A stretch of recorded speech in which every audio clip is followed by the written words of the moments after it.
कि सरकार जो है गंभीर है उन माइग्रेशन को लेके। पहली बार ऐसे हुआ है 1990 के बाद कि हालात इस तरह नाजुक हो गए हैं और सरकार उस पर पूरी मूकदर्शक बनी हुई है।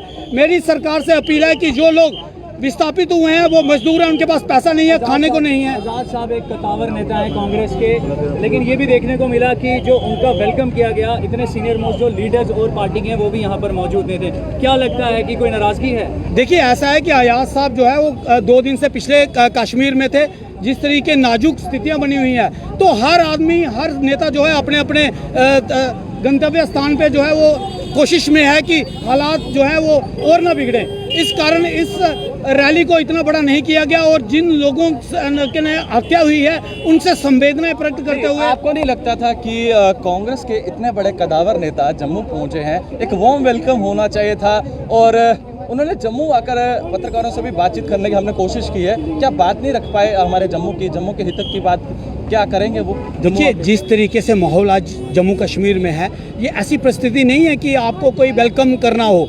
आज जम्मू कश्मीर का उनको भलीभांति जानते हैं कि जम्मू कश्मीर की किस तरीके से इसको डील किया जा सकता है। अगर लीडरशिप यहाँ पे मौजूद नहीं होना चाहिए, यही चीज जो है वो भारतीय जनता पार्टी नहीं समझ पाई है जम्मू कश्मीर को लेके। मेरा आप सवाल नहीं समझे। जिस तरह एक फेरबदल हुआ है, जिस तरह कैप्टन अमरिंदर सिंह बीजेपी की तरफ डिक्लाइन होते हुए नजर आ रहे हैं, किस तरह से आप ये जो डेवलपमेंट्स जो हो रही हैं उनको देख रहे हैं? देखिए, किसी पार्टी का आज ये लोकतंत्र है, लोकतंत्र में किसी को किसी पार्टी बनाने में, पार्टी में जाने में कोई नहीं रोक सकता है। जब तक आपकी विचारधारा पार्टी से जुड़ी हुई विचारधारा से मिलती है तब तक आप पार्टी में रहते हैं। जब आपकी ये मंशा हो जाती है कि आपको सत्ता पानी है तो नेचुरली है कि वो फिर आगे पीछे। आपको नहीं लगता कि मोस्ट सीनियर दिग्गज नेताओं को यहाँ पर जो है आजाद साहब के वेलकम के लिए यहाँ पर होना चाहिए था? क्या समझ रहे हैं कि आजाद साहब की यहाँ पर जो है पूरी तरह से क्या है क्या नहीं, मैं इससे आपके इत्तेफाक नहीं रखता हूँ कि इस समय में इस नाजुक स्थिति के अंदर जिस जम्मू कश्मीर जूझ रहा है,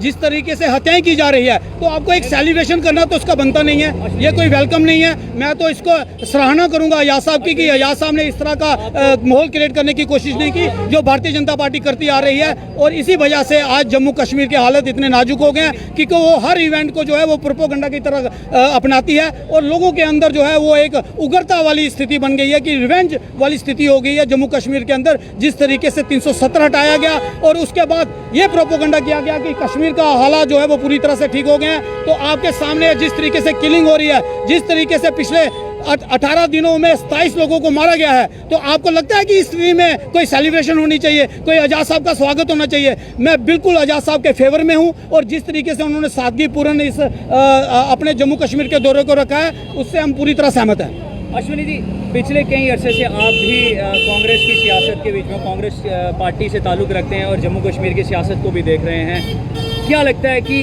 अब चेहरे बदलने की ज़रूरत भी है? कहीं ऐसा तो नहीं कि जो आवाम है, जो जनता है, वो चेहरों से पक चुकी है और चेहरे जो है वो बदलने चाहिए, एक बदलाव की ज़रूरत है? नहीं, ये मैं आपकी इस बात से मैं बिल्कुल भी सहमत नहीं हूँ। चेहरे तो पार्टी को जो अच्छा लगेगा, जो काम करेगा, पार्टी उसको प्रमोट करती है।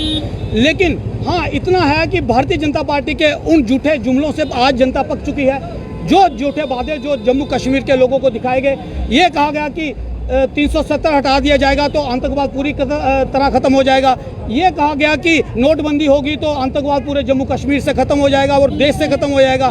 तो सब चीज़ों का हवाला पर गृह मंत्री खुद संसद के अंदर खड़े होकर इस तरह कहते हैं कि आतंकवाद खत्म हो जाएगा। तो उसका आज अभिप्राय ये है कि जम्मू कश्मीर में आतंकवाद बिल्कुल नहीं खत्म हुआ है। जिस तरीके से किलिंग हो रही है, मोटर सप्रेंडी जो है वो मिलिटेंटों की चेंज हो गई है, वो किलिंग जो है वो हाइब्रिड किलिंग हो रही है, जो कि बहुत ही मुश्किल है इसको आगे समझ पाना और इस पर कार्रवाई करना। तो मैं चाहता हूँ कि भारत सरकार सामने आके बताए कि आखिर जम्मू कश्मीर की परिस्थितियाँ क्या हैं, जम्मू कश्मीर की भारत सरकार की नीति क्या है इस टेररिज्म को रोकने के लिए। लेकिन भारत सरकार की चुप्पी